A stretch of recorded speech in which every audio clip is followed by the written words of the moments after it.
Welcome to Good News, Bad News, the Libertarian Christian Roundtable, where every other week we challenge the status quo and give you the libertarian Christian analysis of what's happening in your world. Hey, welcome back to Good News, Bad News. I'm Norman Horn. This is the Libertarian Christian Institute's Christian Libertarian Roundtable. And with me tonight, I have got my good friends, Carrie Baldwin, Aaron Sepulveda-Cue, and our guest for tonight is the one and only legendary Olivia Langarica from Mexico herself. And so welcome, Olivia, to Good News, Bad News. How are you doing tonight? Thank you, guys. Thank you for having me here. It's my first time, and I am a little bit nervous, and I apologize for my English in advance. Oh, you know what? We're glad to have you here. Olivia has been a growing part of the organization. She has been active in helping to translate our book, Faith Seeking Freedom, into Spanish, which is up and coming. We don't want to exactly put a release date on it at this point, but we're really excited that November is on the way. November? Is that what are you telling me November now? All right, you heard it here first. You heard it here first. It's November. We're holding you to that. We're holding you to that now. Nope. It's November now. You're there. Well, we have a bunch of fun stuff to talk about tonight. We want to really have kind of only a couple themes for tonight. Often we'll talk about some of the recent events in the news, but tonight we're going to kind of go with a main topic that's kind of spurred by one particular element of the news, and then getting into the different elements of it. And that is the goodness and badness of social media itself. And to an extent, this has been spawned by the recent revelation that none other than Elon Musk, who's become one of my favorite people to observe. I've come completely full circle on Elon, I think, in the last year or two. But he's taken a massive stake in Twitter. And if you're unaware, he's taken nearly a 10% stake. I think it's like 9.2 or 9.5% of a stake in Twitter, which is massive. I mean, this is something on the order of a multi-billion-dollar investment at that point. And it's a pretty big deal, right?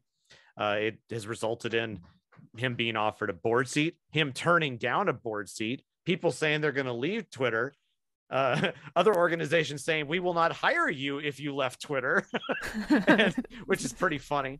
But it does kind of raise this big issue that is kind of endemic to our age at this point, which is, what does social media mean to all of us? And so that's what we're going to kind of talk about tonight is the efficacy of social media, how important it is to us, and the problems that it presents, and so on and so forth. To kind of also set the stage there, it's worth noting that some of our libertarian compatriots over at the Soho Forum and Reason, namely Gene Epstein, the founder and the man who runs Soho Forum, and our friend Robbie Soave at Reason, did a debate recently with none other than Jonathan Haidt, who's a really well-known author and university professor. He wrote The Righteous Mind, The Coddling of the American Mind. The guy's really smart. And in fact, Robbie and Jonathan are friends, and they are kind of colleagues in a manner of speaking, even though they differ on a number of issues. But this debate was about whether or not the federal government should even begin to regulate social media more. And so that was pretty interesting. And then Haidt even had an article in The Atlantic recently about comparing modern social media to kind of a renewed Tower of Babel, if you will. Now, if you've been around LCI for a while, you may know what my position is or how we interpret the Tower of Babel, from the book of Genesis. We don't need to get into that in particular, but he kind of makes the analogy that it's bringing everybody in a bunch of different languages together, and it has the capacity to break apart and dismember a whole bunch of stuff while it's at it. Now, what I would mention there that I was listening was, for example, the issue of Ukraine and Russia. Whatever we were doing here in the United States, it was immediately done everywhere else in the world. Like, there is a sort of homogenizing effect without delay. It's not like, okay, the fashion we have right now is little by little gonna go someplace else. It's gonna change on its way, adapting to the local cultures and whatever. No, there's absolutely no delay whatsoever. So it's like everybody's just, the whole society, the whole world is culturally homogenized completely. So that can be good, that can be bad. I have no clue because I'm not a sociologist, but it is interesting that there's no delay on the transmission of culture and ideas. Well, I think there's no doubt that the internet and particularly social media has changed the way we have interacted with one another, in both good ways and bad ways. I mean, I wouldn't be able to speak with Olivia if it wasn't for the internet. Exactly. Um, and frankly, we would imagine we barely would have discovered her if not for social media. Right. With respect to our dear lovely lady there. You know, we have an opportunity, and we've seen this. We saw this with the Canadian trucker convoy, that when things happen across the world, we're able to, participate in it in some fashion, indirectly, perhaps, but we're able to see it happening in almost real time, and that has an impact certainly on how we interact, how we perceive the world, those sorts of things. But I think that there's this, there's this hesitation, there's this sort of drawing back and saying, is this really a good idea? Is social media really a good idea? Maybe we should be pulling back. Maybe this is becoming a problem. And I think that, we're learning how to adapt to it. It's certainly a new thing that we didn't have growing up. And so there's going to be adaptation to it. There was, for a very long time, it was a new shiny thing, and we jumped into it head first. And now we're sort of starting to reevaluate its uses. But I guess I see more benefits than I see detriments to it.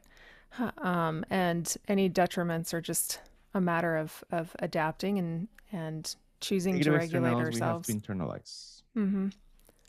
So, well, some of the criticisms of social media seem to smack of the same kind of criticisms that occurred back in when things that we would normally now consider completely benign, or even completely at this point deprecated to other technologies, as being earth-shattering, the sky is falling, and so on. Civilization is coming to an end. And we're talking about things like bicycles or the radio, right? Or, robots are coming to steal our jobs because, we have automatic buttons now on an elevator or something to that effect. I mean, there are different degrees of what that, I think, looks like. And, even Jonathan Haidt argues against that point in his debate with Soav about, that kind of has a bit of survivorship bias, is that we see those technologies that, did survive and didn't affect versus those that died on the vine, or versus those that did get regulated and then became obsolete or something to that. I mean, there's different progressions of technology that have had different types of trajectories. I don't think it's a perfectly fair argument, but it is interesting to consider as well. And I think that, there are some easy to see downsides to what social media can do.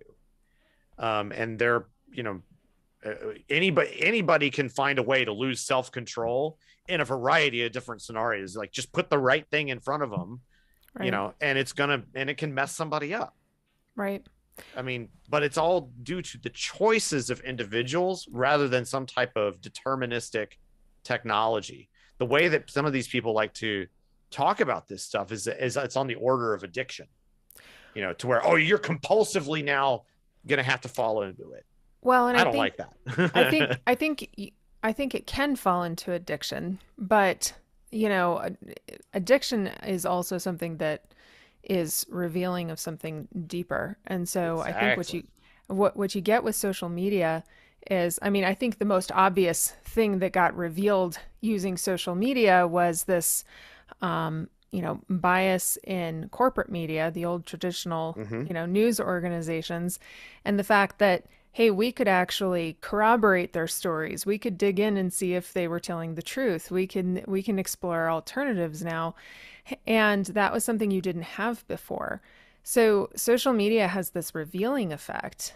Yeah. You know, it reveals these deeper things that maybe people are struggling with as individuals, as human beings. I think we need to be very cautious about saying, "Oh, social media has caused this." That's a completely different ball of wax. Well, and it's interesting you bring it up like that, with you, especially using the word reveal. Even the new science of addiction, which it is appropriate to call it kind of the new science of addiction. Mm-hmm. And I guess I should back up and suggest, what does that mean? You know, there's historically, even amongst our brothers and sisters in Christ, we've talked in the past about addiction as being not just a mere dependency, but like this measure of compulsion that is unable to be released from. And so beyond mere chemical dependence, but some sort of your loss of will is what is really going on here. And that's why there's such a backlash against being addicted to anything. So suddenly, right. like, your will is being abrogated. Right. But what I think the new science is beginning to show us is that addiction is really just revealing the lack of healthy relationships, because relationally is how you get out of it. Yes. Right. So if you lack healthy relationships to help you relate to the world around you, you're going to find something to make you feel safe and content. Right. That's what these things do. Even if it has a drawback, even if it has a withdrawal symptom or all these, I mean, that's the whole point of these drugs and whatnot. And that doesn't mean that, oh, well, as long as you got healthy relationships, then doing all the drugs is a good thing or something like that. That's not what we're trying to say here. But rather that the best protection against these sorts of things is to be in good relationships with people. Right. Yeah, exactly. So, perhaps, so what is social media revealing here? When we hear things like Haidt's argument about how teenage depression is up to a much greater incidence in the last 10 years than we've seen in the past. Well, even if that is caused primarily by social media, what that ought to be telling us is, well, doggone, maybe we need to be examining how well our parents are relating to teens, or maybe parents need to just right, or parents need to get more involved in their kids behaviors and whatnot, or the effects of the effects of public schooling on kids. Doggone, who would have thought? Yeah. Yeah, it's actually interesting. I remember reading a study about how they were thinking that there's a possibility that kids teens who get access to marijuana are actually unwittingly self-medicating for ADHD. And ADHD is directly connected to trauma and poor relationships in families. So I think it's important that we understand that this. Well, social media does have a revealing effect. The way we've thought about addictions in the past is probably inaccurate. And, certainly all of it, even the critics of social media would say that one of the things that we should really be looking into are cultivating healthy relationships, once again. So, and I think this leads to another interesting point that is kind of contra Jonathan Haidt. And by the way, for those who will be interested, we'll make sure and link in our show notes and even in the YouTube video or in the podcast page, wherever you happen to be listening to this, links to these additional articles and whatnot that you can go take a look at, and hopefully you'll find benefit from them. But one thing that Haidt mentions in his article about I think it's called Against Babel or A New Babel? I'm forgetting off the top of my head, or whatever it is, Babel. That one of the results of the social media craze has been a loss of trust in institutions. Now, okay, I'll certainly that we might say to some extent, like, hey, that's a good thing, but it also could be the case that it's the other way around. that there is a loss of trust in institutions, which is driving people to go to these other sources in order to find elements of trying to understand truth better. Right. Now, so what does that mean? Well, maybe that is like, loss of trust in, say, the church or your family, or, the education, like your educational community that's around you. Because, screw public schools, but, there is still a social component to them that provides a measure of balance to people. And, they have real quick. As far as I understand really well, the Jehovah's Witnesses, since the internet came along, let's say when people started using it very heavily, they really had no way to protect their people from all the silly stuff that happened, let's say in the 70s and 60s, because all the documentation was there, and it completely transformed that social institution or that sect. So the impact of the internet, even without social media, still talking about it, it is very real in social institutions. No doubt. Well, and to some degree, there's a question of have these institutions been trustworthy in all the areas they claim to be trustworthy in? Yeah. That's something worth exploring. But along with that,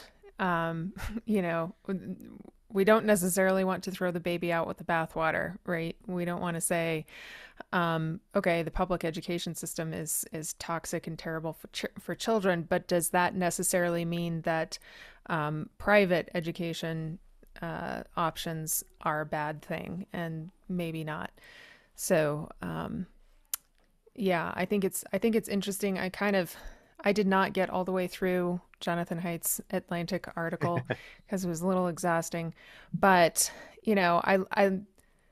if I had a criticism for him, it was that he lamented too much the lack of trust in institutions, and didn't talk about the fact that there might be a good reason why we're not trusting those institutions right now. And we need to explore that. And that's been made possible by social media and the internet. Well, the push for institutions to improve. But like even as part of our right, okay, but let's not confuse or shall I say, the lumping of any type of institution altogether in this respect should not be overlooked. So if this helps to build distrust in the state, that's a good thing. Mm-hmm. I think it has. Yeah, absolutely. And in corporate media, yeah, absolutely. We see a corresponding increase in trust elsewhere as a result, because you're gonna have to put your trust in something. Mm-hmm. We're not nobody. Well, there are nihilists out there, but we're not completely there. Okay, but you're saying that there's an increase in trust in other areas of life. You kind of have to. Okay, I don't know about that, but when you place your trust in what you're garnering from Instagram or something to that effect, I mean that's what they're doing. There might be a pendulum swing effect.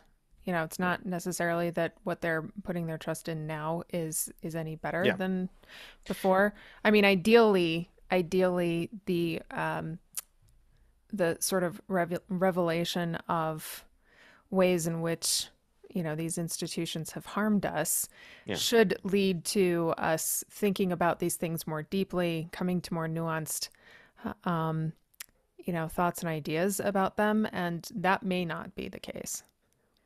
I mean, to his credit, Jonathan Haidt has done a tremendous job in talking about academic freedom and free speech at the university level, and has recognized far earlier than most how crucial the upcoming years would be as free speech was getting attacked on college campuses and university campuses worldwide. Okay, so why is that important? Well, it turns, that does involve in some sense, or the fallout of that is a loss of trust in the institution. Right. And that on some level you could say, oh, well, that's a good thing because there's a lot of bad stuff that happens at universities. Granted, totally agree with you there.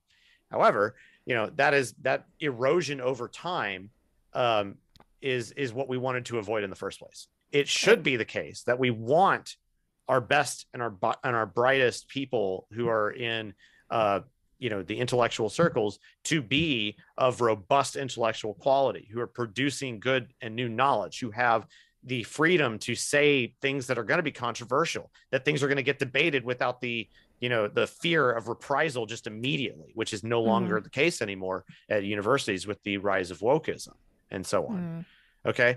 And so, all these things working together to, result in a loss of trust is, okay, well, that has a negative effect too. And it may be, and I'm not here to argue the point about well, fewer people should go to college, which I think is probably true and so on. But I think the market response should be to compete then with those institutions that have failed us in one way or another. The new institutions compete against the old ones. Right. Yes. It's not so much that we need, it's like I said before, we don't need to throw the baby out with the bathwater, right? But if a business starts to provide a poor service over time and the consumer figures that out, they're going to look elsewhere, and that's an opportunity for innovation. So, in one sense, we can lament the fact that our institutions of higher learning, for example, have failed us in academic freedom. But on the other hand, that is an opportunity to innovate so that we can have that. 100% agree. The challenge there is that the beauty of the university system in its good form was that you have sort of a historical backing to it. That part of the reason that you could trust it was because of its lineage and history. Okay. And so long as it was continuing to produce, you had, there was a good thing. Right. You have this very robust framework for vetting ideas through things like peer review. There were good reasons to have things like tenure. And I mean, all of these things worked out really nicely and well for a lot of really good reasons. However, it hasn't taken nearly as long to erode that and make it, so much less valuable than it once was. The problem, even with trying to say, that's an opportunity for innovation, is that it's going to take some measure of time in order to build up reputation and trust in the new institution. Right. We want those strong institutions so that we can have levels of trust that the information that we're receiving is good. I mean, think about it even in terms of the way we think about churches. Which one are you going to trust? And I'm going to ruffle some feathers. Here's the hot take, right? Do you trust the random non-denominational church that just showed up down the road and put out a big old banner and saying come learn theology here? Or are you going to be more interested in Concordia Seminary down the road that has a 100-year history of doing good theological teaching and a reputation of hiring good professors and a board that about? And the answer is freaking clear, right? Right. Yeah. There you go. So I guess the point is that there is a loss, there's an opportunity for innovation and gain, but it's not symmetrical. Well, if anything, the takeaway that we should come away with this is that our actions have consequences, and they may not be seen for decades, however long that is. So when people start talking about these ideas like, hey, maybe we shouldn't actually be censoring Facebook over COVID lockdowns or whatever it is. Yeah. There are consequences for our actions, and we don't necessarily see what those consequences are going to be. We just know, hey, censorship is a bad idea because we've seen that, in history that it's a bad idea. Yeah. And again, we're kind of critiquing Haidt here to his, again, I keep saying to his credit, because I do want to somewhat even though I highly disagree with many of Haidt's ideas, I think he's got many prescient things to say and important things to listen to. So to his credit, that's not what he's asking for, which is, he's Well, not thank God asking for for that. that level of like that. Yeah. That's not what he's gunning for per se.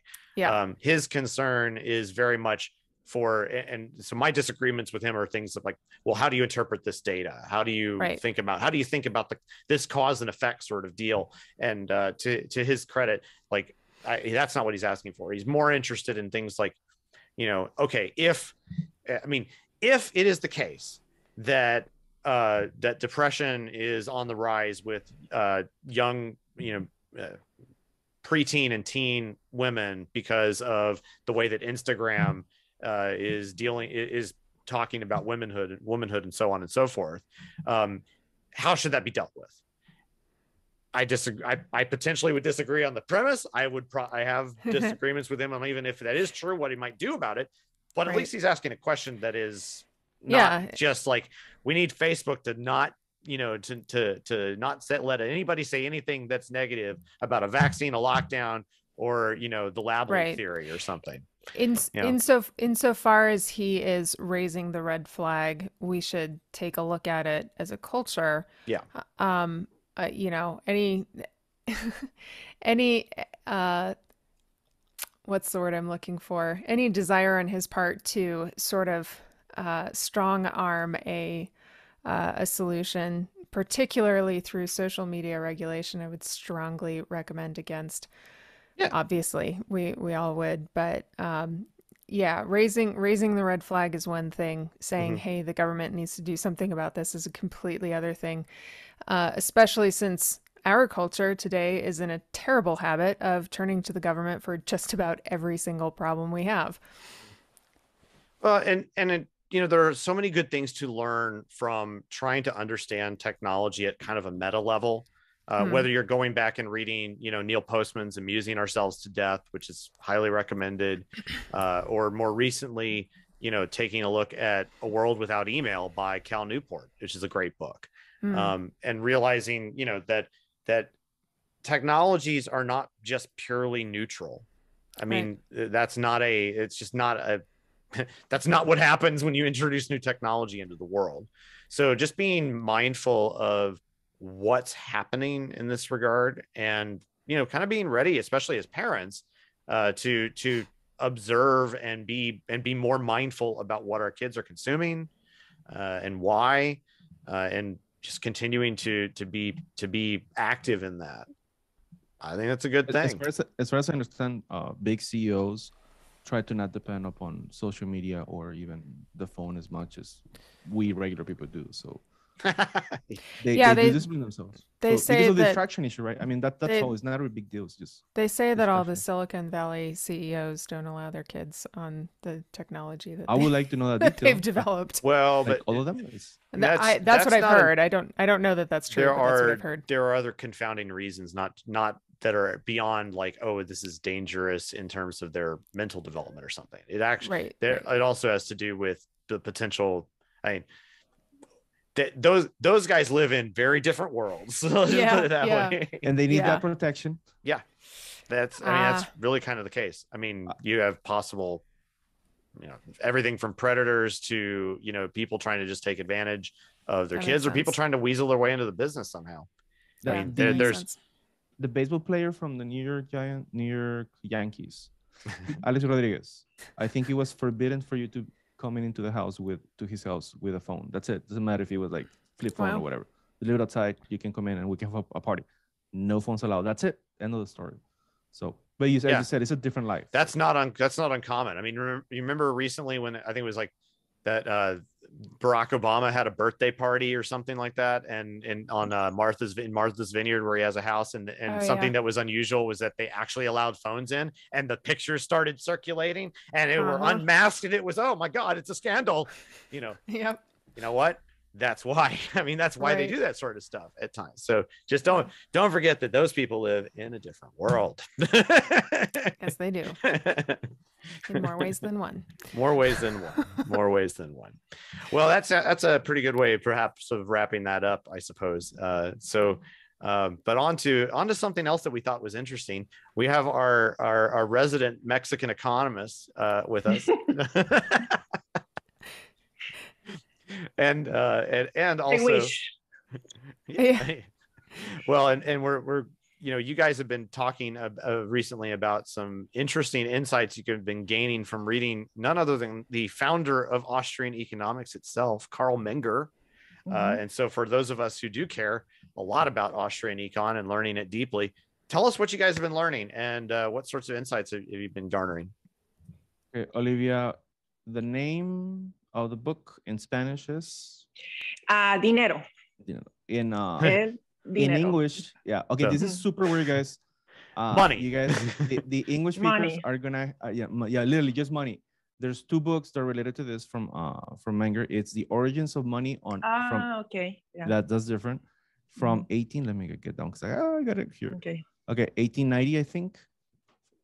And then 1892 now. And then in 1909, Menger continued to write and kind of like improve upon the origins of money, adding bunch of stuff that in the English speaking world, when they translated the original, the 1989 book in Spanish is Dinero. In English, they didn't translate the title to money. They just scalped the German word Geld.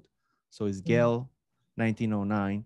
And it was translated into the year 2001, 2002. Nobody had touched it for almost 100 years. Wow. And it's inside a book with bunch of articles. It's literally like one article among many articles. It's just in a crazy, weird way that happened in the English speaking world. So, and if you try to find it physically, I'm kidding you not, guys. If you find it is gold, the cheapest one is $500 physical. Holy cow. What? In English. In Spanish, they go for $1. And Oh, Olivia, man. Not for $1. Well, that seems normal. I don't know what you're talking about. 20 and Olivia euros. can get you one. 20 euros. Okay, there you go, 20 euros. Okay, so this is why I found this so interesting. I wanted English speakers to know about these like kind of little details. There's a lot of works from Menger that were not really translated. Everything that happened in the 1900s for Menger, like all of his works are not even translated. As far I found out last year at the end that there's a second edition of the Principles of Economics, his most important book, has not been translated to any language. It just stayed in German and nobody has done it. Wow. Something weird happened that I still don't understand. A lot of the work of Menger has not been translated to any language, to Spanish a little bit more than English. And then to English, when it gets translated, it gets like into this literally like compendiums of books that they just become like super expensive. So, yeah. But we have access to it through Olivia at a very inexpensive way. So she can kind of let us know. And then she let me know of this wonderful passage. I wanted to let you guys know, I was actually kind of looking into the full context. It is actually very related to what is happening today. Hopefully, most of you guys have heard your mostly lefty friends complaining that inflation is caused by profits. Correct me if I'm wrong. The whole week, at least 2 weeks, you guys have been hearing that, right? Now, there's some legitimate concerns with that, and that we can discuss that later on. But guess what was Menger trying to refute in that exact passage that Olivia found? People that thought that when prices rise, it has nothing to do with money, it's only because of the greedy merchants. That's exactly what he was trying. And then he started saying, I'm gonna do the English translation so that everybody knows. And he's saying, look, he went back all the way to Aristotle, because Aristotle used to say those kind of things too. Just by the way, his second mistake. Remember, once I said it, like he was allowed 2 mistakes, he made them, and that's it. He made the 2 mistakes he was allowed, and that's it. Let me read it to you guys. This is super cool because he was kind of like, okay, there's a popular belief that it's kind of like merchants are to be blamed for absolutely everything, because if there's high prices, it's because they're horrible sellers and stuff like that. Kerry did a great job a couple of weeks ago trying to show that, hey guys, that's not the case. Prices have risen 8%, but production cost has risen even more. So a lot of merchants, a lot of small businesses have been taking losses, guys. Corporate profits is not the only profits in the economy, guys. There's much smaller businesses. They're suffering a lot, and a lot has to do with the size of a corporation allows them to get a very, like whatever you see production costs usually for a corporation is lower because in advance they tend to buy materials and inputs at a much bigger quantities, so they get discounts. So it's a completely different universe. So we do have to be careful. And you did a great job, Carrie, by the way. I really did like that time. Remember, I got a little bit animated that time, because like, yeah, we're not did. talking enough about it. You see, because it's kind of like a real thing. Like, okay, right. They want to blame, like anything happens to corporations. The great thing for corporations, never going to get rid of small businesses, because whatever happens to corporations, people are going to end up like taking it on the small businesses. Like, honestly, corporations never going to get rid of the small guy just because it's like a escape ball. But let me read it to you. After saying, look, these people think this crazy stuff, even Aristotle kind of like, as an Aristotelian, Menger said, even Aristotle kind of, he was kind of weak on that one. He says, any impartial analysis of market phenomena makes us recognize the far-reaching influence exerted on the exchange ratio between money and the goods traded by the variations of the quantity of money in circulation, the variation of the economy's demand for circulating media. I'll come back to that one, by the way.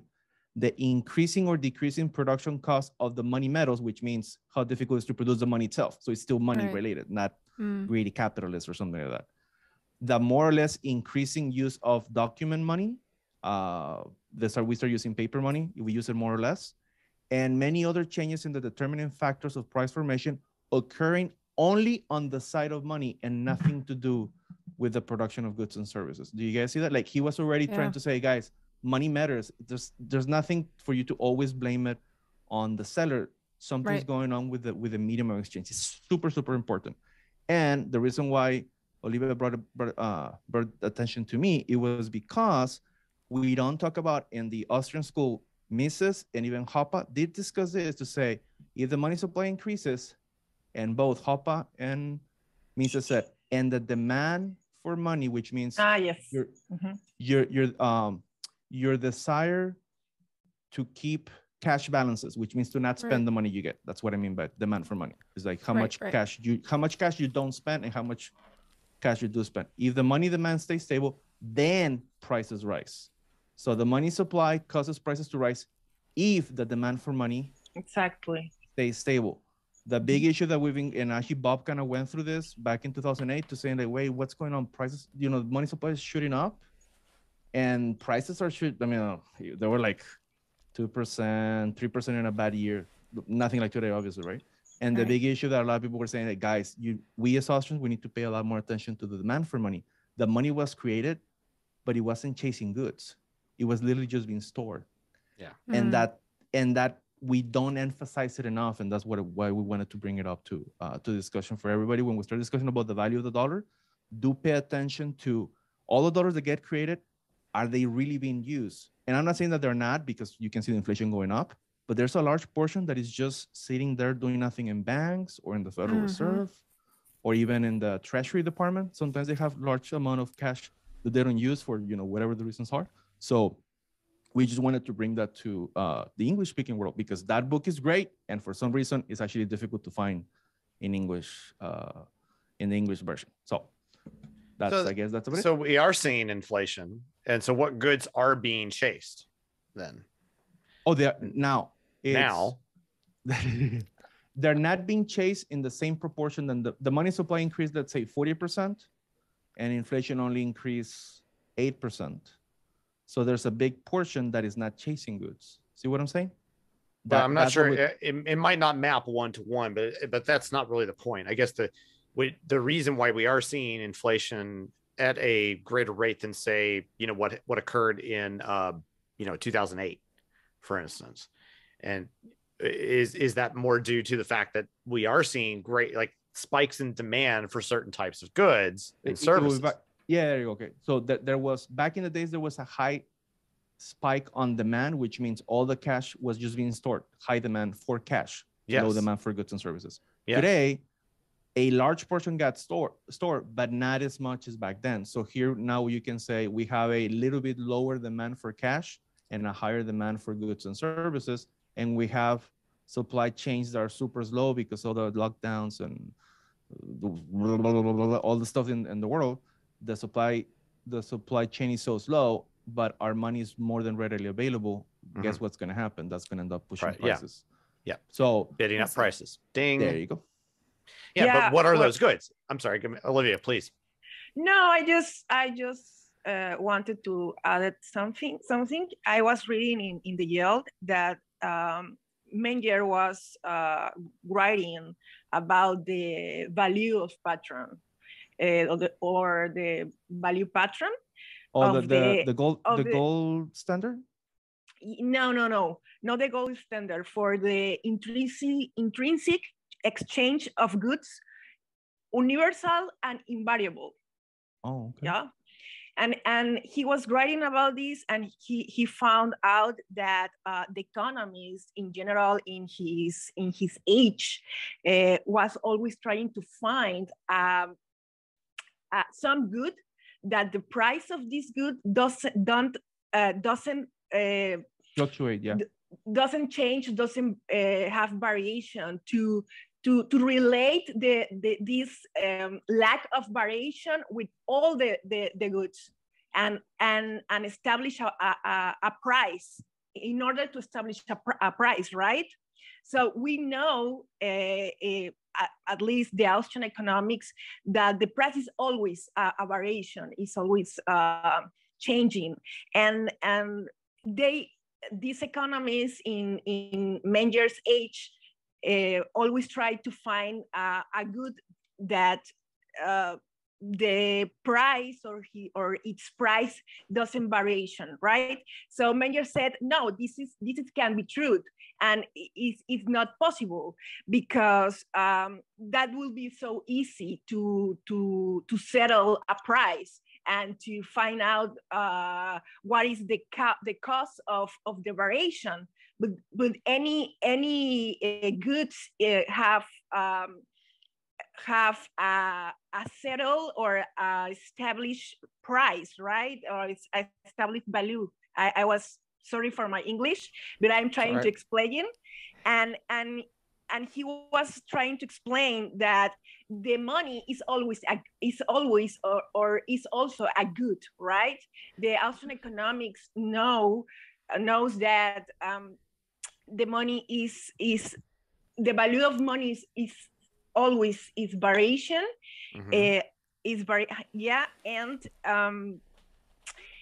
he was trying to explain that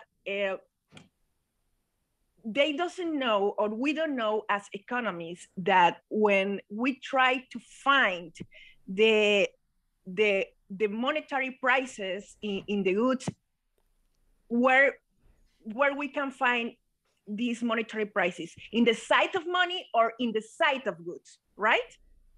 I don't know if I can, I'm explaining myself. Well, it is the same, like what I was telling you, that sadly, for some reason, people always focus on the good sides only, depend upon what the seller decides only. Right. And his point in that passage, it was to say, guys, we really do have to talk about the quality of money, the supply of money, the demand of money, because that's obviously going to affect the prices of goods and services. It's not just the decisions of the final seller saying, because the price or the value of money it is always changing. They were expecting the value of money to be flat always, but that's impossible. Yeah. Yeah. So now there's some of the additional theory that's been, I think, building up is the recognition of money as a game theoretic good, and that and by that it is meant that the value that an individual places on money is based on the anticipatory nature of what they think the future is going to look like.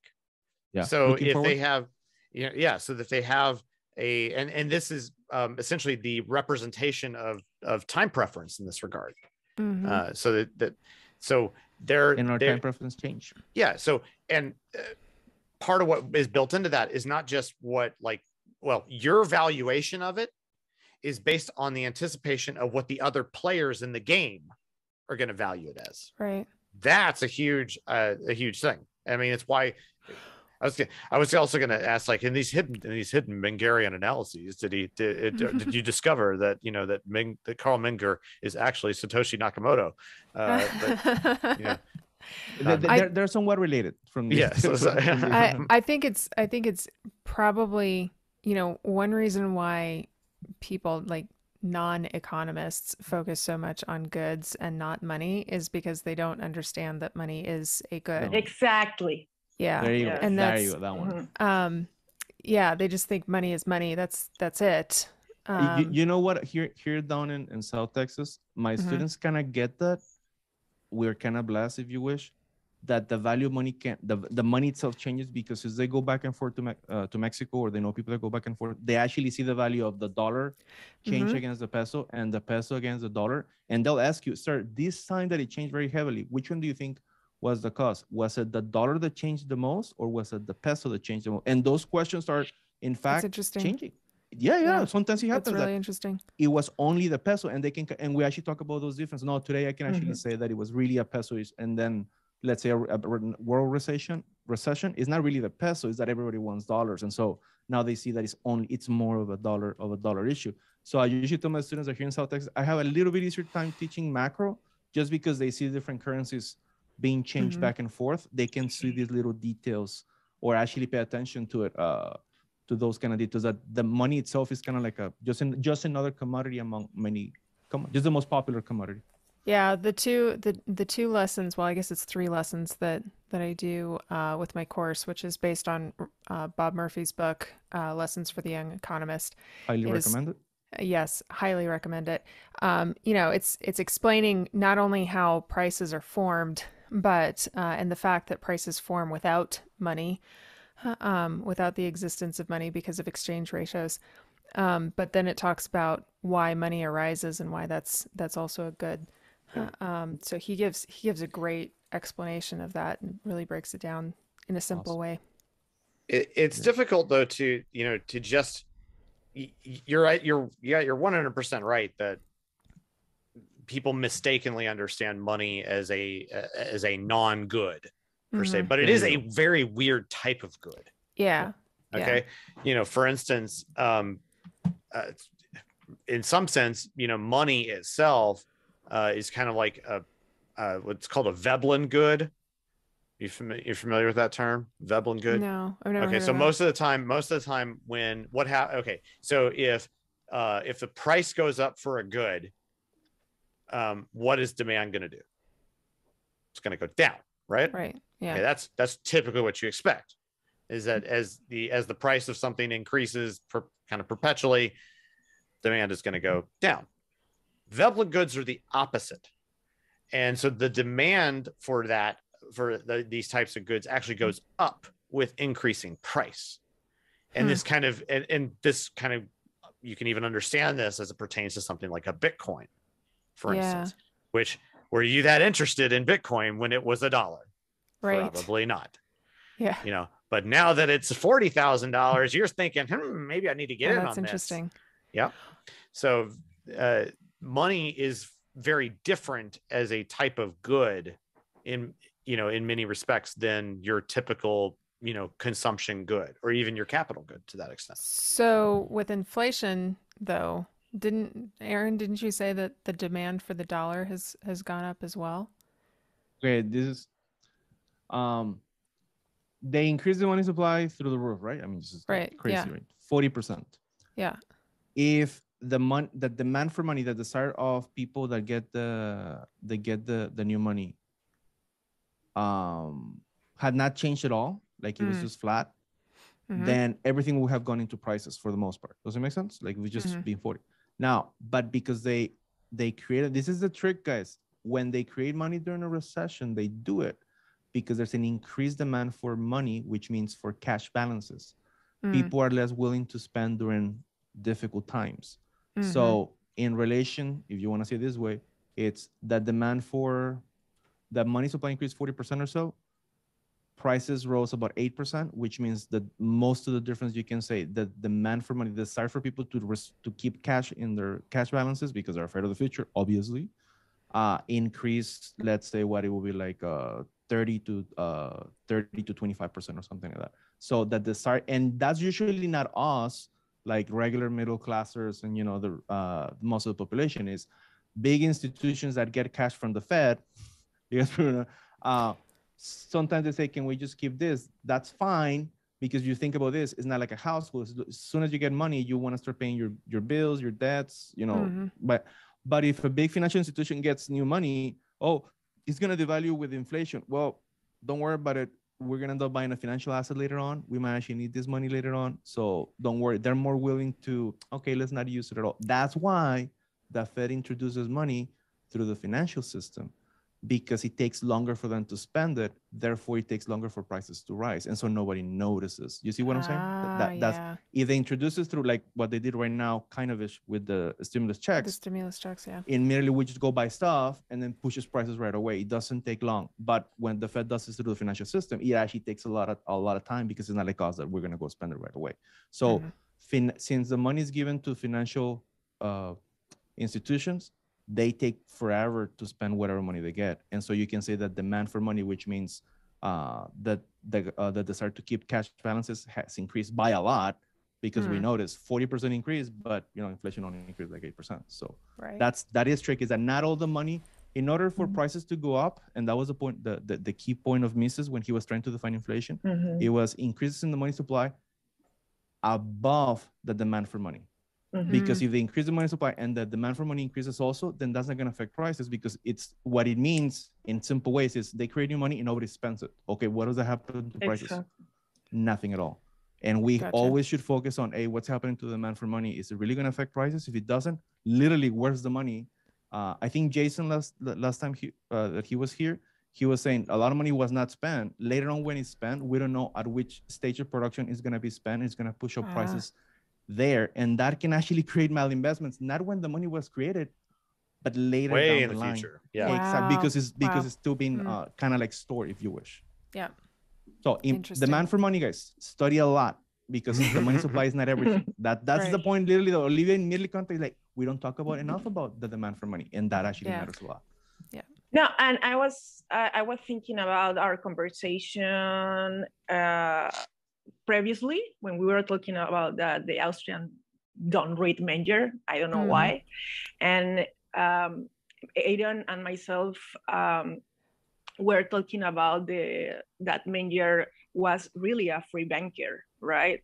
And why he was a free banker. I know maybe Norman is not that agree with us, because he's a Bob Murphy. Okay. To our audience, guys. She's talking about the debate between 100% reserves and fractional reserve banking. Just okay. Yes. And, but explain them why we think that Manger is a free banker. I wasn't gonna bring it up. Okay, we can always blame it on Olivia. I love this. Okay. When she says, hey, can you look at this one? I don't know. When I was reading that passage, it says document money, and document money is what Mises called fiduciary media, which means the banks create more money than what they have in reserve. And then I was looking for the word document money on that book, and then it comes out of a passage where you can see Menger was pretty much in favor of fractional reserve banking. Ooh. But we can live in peace with 100%ers because we're Austrians and we all love each other and we all sing Kumbaya and all that kind of stuff. This is the fight that Austrian families have over the Thanksgiving dinner table. How dare you? And in every language, by the way. Be against 100% reserves. I think the LCI is gonna be divided. Oh no! It was hilarious. Honestly, I didn't expect it, but I did not know. And some friends were telling me that in Brazil, among libertarians, like I think it was 2020 itself, since people were spending more time on social media, like literally what divided libertarians. I think they were looking for something to divide themselves just to entertain themselves. We gotta argue about something. We find everything in Brazil among libertarians was who was in favor of fractional reserve, was in favor of yes. I didn't know. I was completely surprised, honestly, because it was so hilarious. Funny. But we can work together. We can all hold hands and work together. But let it be said that Menger was in favor of fractional reserves. In Spanish. In Spanish. What's kumbaya in Spanish? And in Portuguese too. I mean, Portuguese also. Portuguese shouldn't get and that might be the next language that Faith Seeking Freedom gets translated into. That's the goal. Yes. Yeah, we're working on it slowly but surely. Olivia also speaks Portuguese, by the way. Yeah, but I'm not. I wouldn't be there to translate into Portuguese. But yeah, I do speak in Portuguese because I live in Brazil like 1 year and a half. Well, that's enough. Sure. No, my God. You're hired. She did survive. She paid her bills in Portuguese. She worked in Portuguese. Yeah, she can actually handle. Well, that's Portuguese. longer than any of us. So. I know, right? Guys, we have connections. Don't worry. We got it. We got this. It's all good. Well, thanks guys for doing this. I think we've spent a pretty hefty amount of time here. Yeah. Really only hitting like a couple issues, but this has been really fun. Yeah. So thanks to Olivia once again for joining us here and educating us a little bit about some history of Austrian econ that we might not have known. Hey, and before we sign off, the recent posts on the Libertarian Christian Institute website. Episode 269, Failures in Public Health During the Pandemic with Dr. Mary Ruwart. Yeah. That is up and ready for you to read. That was me interviewing her, by the way. That was fun. Yeah. You guys know. We have two fairly recent articles. One is Singapore's economic success, what we can learn from it. That's a pretty interesting one. Also, Aaron wrote one about how the Russian government is not or was not imposing or going to the gold standard. Putin was imposing capital controls. And then Doug Stewart has a new, trying to be weekly, but so far bi-weekly, theme of articles called Living Free. The most recent one is called Advancing Freedom Requires Focus on What Matters. So go check those out on the website. That one was really nice. Yeah. And if you haven't already, please do us a favor, like this video or this podcast or whatever you're listening to this on, and hit that subscribe button. Do all those nice things that all those really actually YouTubers that are trying to promote themselves really heavily do. We don't really know what to say. We just want you guys here. So thanks for listening. And we will see you next time.